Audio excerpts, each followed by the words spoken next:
Doutor Edson, como começou a sua carreira na arbitragem? Olha, na realidade a minha carreira na arbitragem começou, você não era nem nascido ainda, porque eu comecei em 1973, quando eu fiz o curso para árbitro na Federação de Brasília, e ingressei na arbitragem em Brasília e encerrei minha carreira em Brasília. Encerrei em 1992, por atividades profissionais que não deram oportunidade da gente conciliar as duas situações.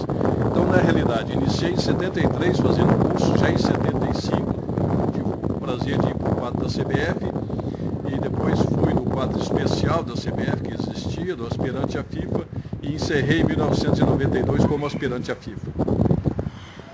Como foi feito o convite pela CBF para você compor a Corregedoria de Arbitragem? Bom, com o atual presidente, o Dr. Zé Maria Marinho, ele instituiu as duas figuras que não existiam ainda na CBF, a Ouvidoria da Arbitragem e a Corregedoria da Arbitragem. E como eu estava afastado da comissão, estava só fazendo parte do grupo de instrutores e delegado especial, quando foi criada essa função, ele convidou o Aristeu Tavares para ouvidor e a mim como corregedor, para a função de corregedor. Eu aceitei porque já trabalhei nessa função na minha atividade policial, quando ainda era da ativa da Polícia Federal, e achei que poderia prestar algum serviço para a arbitragem brasileira aceitando esse convite. Por isso que eu vim trabalhar nessa nova função, que na realidade é espinhosa, às vezes é incompreendida, né? Mas eu espero fazer um trabalho em benefício da arbitragem e do bom árbitro. Com certeza. Qual o papel da Corregedoria e sua importância para a arbitragem nacional? Olha, o principal papel dela é procurar detectar ou identificar possíveis pessoas de má fé que queiram entrar no meio da arbitragem e tirar proveitos em razão disso. E na realidade acaba queimando ou denegrindo a arbitragem como um todo. Então o principal papel dela é esse, é procurar investigar, levantar, com informações, com o apoio de todo desportista de boa fé, identificar possíveis pessoas nocivas que estão ou queiram entrar no meio da arbitragem, identificando essas pessoas, procurar afastá-las do meio da arbitragem. O que a Corregedoria de Arbitragem espera dos árbitros do quadro nacional e o que ela não pode tolerar? Bom, o que ela mais espera é o cumprimento do dever. Eu sempre falo, às vezes, alguns árbitros, eles veem só direitos, cobram muito direito, mas não vê obrigação e não vê dever. Felizmente tem melhorado muito. E eu acho que os árbitros, de um modo geral, principalmente os árbitros de boa-fé, e todo desportista de boa-fé, ele tem que ser um grande aliado da corregedoria. Ele não pode ver na corregedoria um inimigo deles, pelo contrário, um aliado. Tem que denunciar se notar situações constrangedoras, perigosas, que podem comprometer a arbitragem, para que a corregedoria possa atuar e evitar tudo isso. Porque ela só, às vezes, ela não pode detectar tudo o que acontece. E algumas denúncias nós temos recebido e procurado verificar, constatando a realidade, nós tomamos providência. Então eu volto a dizer, o que a gente espera do árbitro e da arbitragem é que ela apoie, que ela entenda que a corregedoria é uma aliada e não uma adversária dela, que está trabalhando em bem e em benefício do bom profissional. Existe alguma proibição para que os árbitros cedam entrevistas para sites especializados em arbitragem? Existe alguma orientação nesse sentido? Bom, por parte da corregedoria não. E eu não sei se existe por parte da comissão de árbitros da CBF. Também eu acho que não.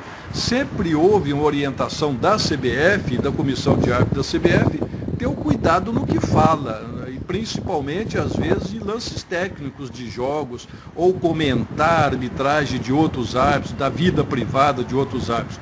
Então, por parte da corregedoria, não tem essa proibição. Eu acho que às vezes é até interessante falar e esclarecer algumas dúvidas que existem, para não ficar situações constrangedoras aí que, por informações distorcidas, os árbitros às vezes não dizem a realidade do que está acontecendo e esclarecem o que de fato existe. Então, por parte da corregedoria, não existe essa proibição, não. Qual a relação existente entre a Corregedoria e a CUNAF? Vocês se reúnem periodicamente? Sim, Semana sim, semana não, eu estou na CBF, nós estamos reunindo, estamos conversando, além de conversarmos por telefone, por e-mail.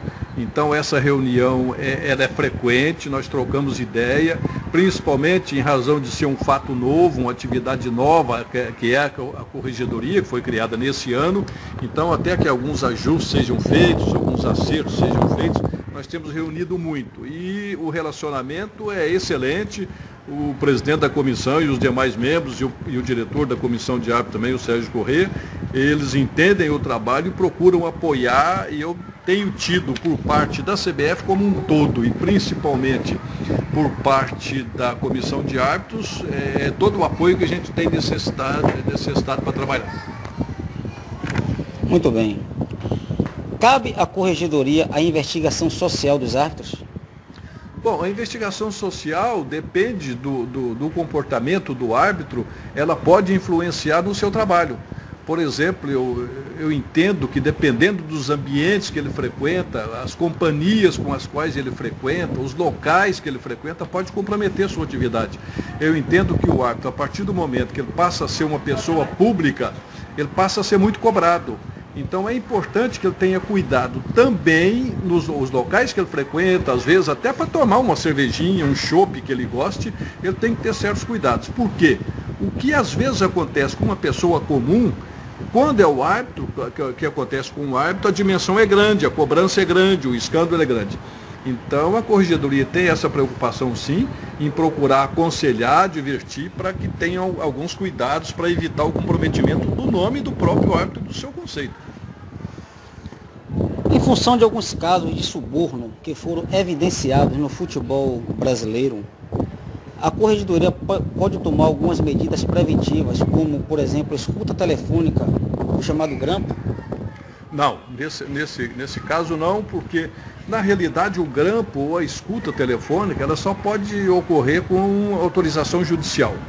Então, caso isso tenha necessidade de acontecer, haveria necessidade de instauração de um procedimento legal para que a pessoa credenciada possa pedir essa autorização para a Justiça e aí sim proceder ao grampo e subsidiar a corregedoria com informações que ela precisa. Mas a corregedoria, ela por si só não adota esse tipo de atitude e não poderia, porque constituiria crime, inclusive. Recentemente, eu fiz uma denúncia à corregedoria a respeito de árbitros do quadro da Federação Baiana de Futebol que haviam realizado o teste para a composição da RENAF e que não possuíam os pré-requisitos estipulados pela sua norma interna. Como esta denúncia foi acatada e quais providências foram tomadas? Nós recebemos sim denúncias, eu lembro, e recebemos várias, às vezes, advertências, porque às vezes as pessoas que convivem nas federações, nos estados, têm conhecimento muito mais aprofundado do que acontece ali, do que a corregedoria, que não pode estar nos 27 estados ao mesmo tempo. Então, por isso que esse apoio é necessário. Então, nós recebemos essa denúncia, outras mais, e sempre que foram verificadas a veracidade, nós procuramos retirar dos testes ou da inclusão na RENAF esses árbitros. E essas providências foram tomadas e sempre serão tomadas a essas denúncias que a gente receber. A gente entende isso como um apoio e pessoas aliadas à corregedoria querendo o bem da arbitragem. Se existem normas, eu acho que essas normas têm que ser cumpridas por todos. E as federações são as principais responsáveis pelo cumprimento dessas normas em somente indicar quem está ali obedecendo o perfil que a CBF determina. Perfeito, doutor Edson. Em relação especificamente a este fato, em relação à Federação Baiana de Futebol, constatado a irregularidade, houve algum tipo de advertência ou comunicado à Federação Baiana sobre este fato? Claro, a federação é comunicada do porquê da não inclusão daquele árbitro, do porquê da retirada. Aliás, nem precisaria dessa advertência, porque eles recebem no início toda a norma para que seja obedecida para a inclusão do árbitro. Então, eles são notificados do porquê os árbitros não foram autorizados a fazer os testes e não foram incluídos na Relação Nacional de Árbitros. Quem pode se comunicar com a corregedoria? Qualquer pessoa. qualquer um que tem interesse, o site é aberto, pode comunicar, pode passar e-mail, pode ligar, pode pedir sugestão, pode sugerir, pode propor, pode fazer críticas, principalmente críticas construtivas. Eu acho que a gente está aberto para isso, e eu volto a falar, como é uma atividade nova, eu acho que ela tem que ser muito aperfeiçoada ainda, e a gente está aberto para todo tipo de sugestão, de proposta, de crítica, para apoiar e ajudar. Então, na realidade, qualquer um pode falar com a corregedoria, ela existe para isso. Voltando ao assunto dos árbitros irregulares indicados pela Federação Baiana de Futebol, doutor Edson, por que a federação teve acesso ao nome do denunciante? Não deveria ser preservado para que isso não crie uma barreira para outras denúncias? Com toda certeza. Se ela teve acesso, não foi através da corregedoria nem da CBF. Se ela teve acesso, foi por outros meios. Mas com certeza, toda denúncia que recebe a corregedoria, ela trata com todo o rigor, com todo o sigilo, justamente para não expor as pessoas que estão colaborando e denunciando. Senão, daí a pouco, qualquer um vai temer fazer qualquer denúncia, porque sabe que vai criar problema para ela no meio, no local que ela reside. Então, toda denúncia é tratada com todo o sigilo, todo o cuidado, e se é vazada é por outros meios e não pela corregedoria ou CBF. Muito bem. A Federação Baiana de Futebol, no seu site oficial, anunciou o retorno do árbitro modelo Diego Pombo. Depois de Diego ter publicado em várias ocasiões que a CBF não lhe deu nenhum apoio quando este abandonou a arbitragem, também somado ao escândalo do vídeo íntimo dele, amplamente divulgado na mídia, como a corregedoria avalia esta polêmica e essa inusitada situação? Bom, a corregedoria, a gente volta a dizer, eu particularmente, eu acho que o árbitro, quando ele passa a ser uma pessoa pública, ele deve primar por todo o comportamento, seja como profissional dentro de campo, seja na sua vida privada. Ele não deve abrir oportunidades para que a sua pessoa, a sua vida seja criticado e isso seja aliado à arbitragem. É claro que cada um tem o direito de viver como acha que deve, tomar as atitudes como acha que deve, mas eu, no meu ponto de vista, como corregedor, eu acho que o árbitro, a partir do momento que ele se torna uma pessoa pública, tem que ter todo o cuidado para não comprometer não só a sua pessoa, porque às vezes ele não está comprometendo ali o árbitro fulano de tal, ele está comprometendo a arbitragem de um modo geral, e isso atinge a todos. O retorno de Diego Pombo à arbitragem não abriria precedentes para que outros árbitros se comportassem da mesma maneira? Eu entendo que sim. É claro que a gente tem que notar algumas situações, às vezes as pessoas cometem alguns equívocos, alguns erros e depois notam esse erro, procuram se redimir, mas a gente entende que essa situação, como a desse árbitro e de outros, assim, você deve se lembrar na época que a Ana Paula pousou para uma revista e aquilo foi muito contestado, a própria FIFA condena isso e não permite que seja incluído nos seus quadros árbitros com esse tipo de comportamento. Quando presidente da CONAF, qual legado e dificuldades por você encontradas? Olha, na época eu já fazia parte da comissão de árbitros da CBF com o Armando Marques, mas eu acho que a principal dificuldade que a gente tinha era o inchaço do quadro, grande número de árbitros no quadro. Nós recebemos o quadro de árbitros da CBF na época com quase 800 árbitros. E nós tivemos que tomar aquelas atitudes antipáticas que você deve ter acompanhado e visto, que foi um corte radical de 50% no quadro da CBF. 30% no primeiro ano e 10% em cada ano nos 2 anos seguintes. Então o principal legado foi esse. E outro era uma parte de instrução ainda muito incipiente, pouco tinha de instrução, pouco tinha de cursos. No Brasil nós não tínhamos um instrutor FIFA sequer, somente o Armando Marques, que era instrutor FIFA, então isso dificultava muito o nivelamento por cima da arbitragem de um modo geral. Hoje nós já temos pelo menos uns 10 instrutores FIFA, instrutores formados pela FIFA em várias regiões, e isso tem ajudado muito o aprimoramento do árbitro.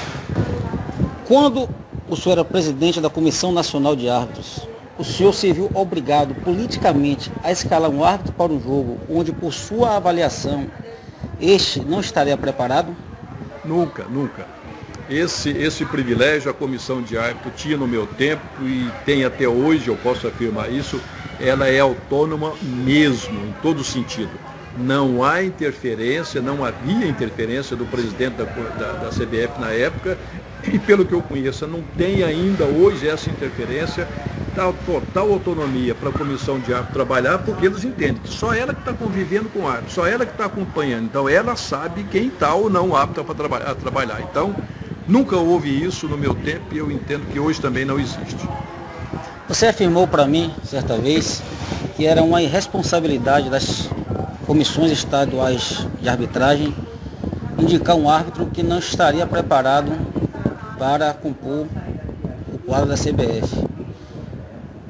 Como a CONAF recebia esses árbitros? Que ideia ela tinha desses árbitros? Na realidade é uma caixa preta.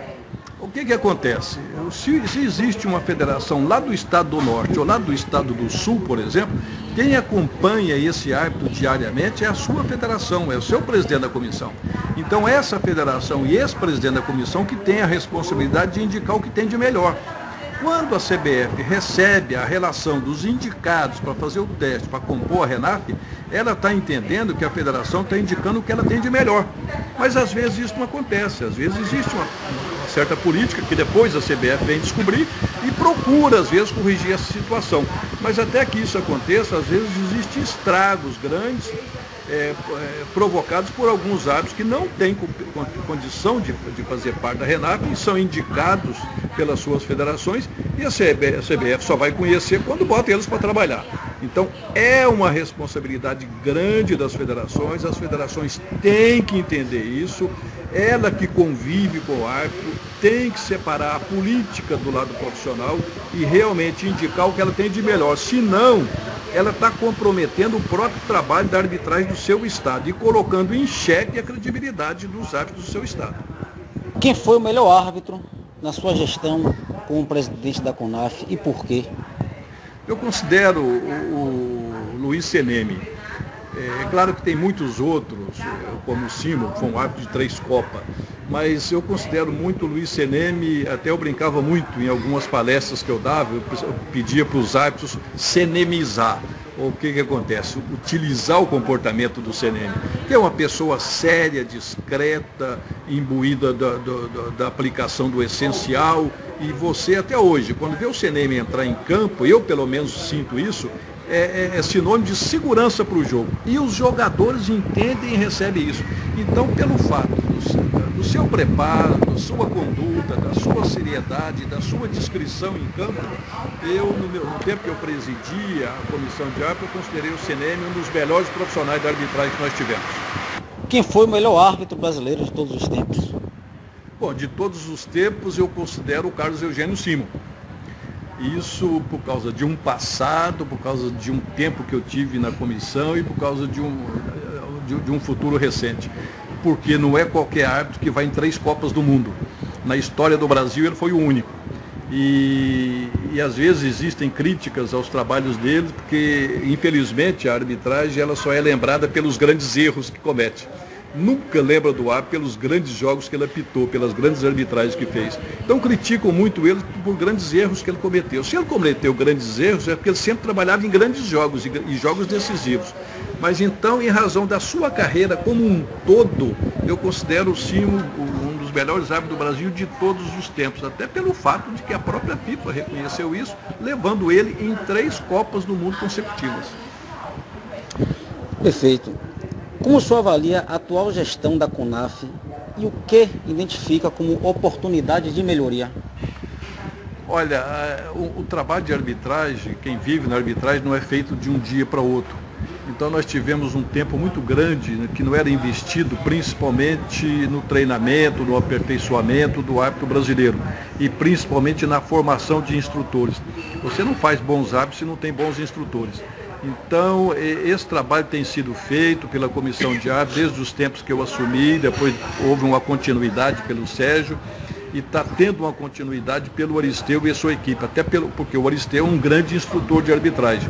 Então eu entendo que eles estão fazendo um trabalho muito bom continuando um trabalho de investimento no bom profissional, um trabalho de renovação, de reconhecimento. E eu tenho certeza que isso sempre trará bons frutos para a arbitragem. É claro que a gente não pode esperar milagre de ninguém. Erros de arbitragem sempre vão ocorrer. Foi no passado, é hoje e vai ser no futuro, porque é o ser humano que está trabalhando e está decidindo. Mas a CBF, principalmente a comissão de árbitros e a comissão que está hoje lá, tem investido muito grande, muito pesado no aprimoramento constante da arbitragem. Nós temos visto o retorno e com certeza no futuro um retorno ainda melhor. Por que o árbitro, destacado árbitro Jailson Macedo Freitas, não conseguiu conquistar o escudo da FIFA? O senhor não acha que foi uma das grandes injustiças do futebol brasileiro? Talvez até pelo fato de no passado não havia uma renovação, ficava uma constância sempre dos mesmos árbitros, talvez ele tenha sido injustiçado, porque eu considero o Jailson um grande árbitro também. E quando veio para ser visto, ser colocado, porque às vezes você não coloca o árbitro de um ano para outro, ele aparece e já vai para a FIFA. Quando ele veio ser trabalhado, a sua idade já estava vencendo. E quando ele teve a oportunidade de ser incluído no quadro, a própria idade já não ajudou. Tanto que hoje ele já não pode mais ser indicado até em razão da sua idade, porque a FIFA hoje exige que para indicar, para fazer parte do seu quadro, o árbitro tem que ter no máximo, parece que 38 anos. Ok. Por qual motivo, esse ano, houve um atraso na divulgação da relação dos árbitros da RENAF? Até por culpa das próprias federações. Boa parte das federações atrasou e muito no encaminhamento da documentação exigida dos árbitros.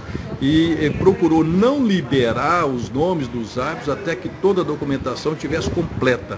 Tanto que a gente tem uma sugestão para a CBF para o ano que vem, dar um prazo X para as federações de encaminhar. Aqueles documentos que chegaram dos árbitros são relacionados, os outros simplesmente ficam fora. Porque eu acho que aí também é uma responsabilidade da federação em receber a documentação de seus árbitros, encaminhar por completo e cobrar daqueles que não encaminharam, porque é uma série de documentos, cerca de 8 ou 10 documentos, certidões negativas e tudo mais.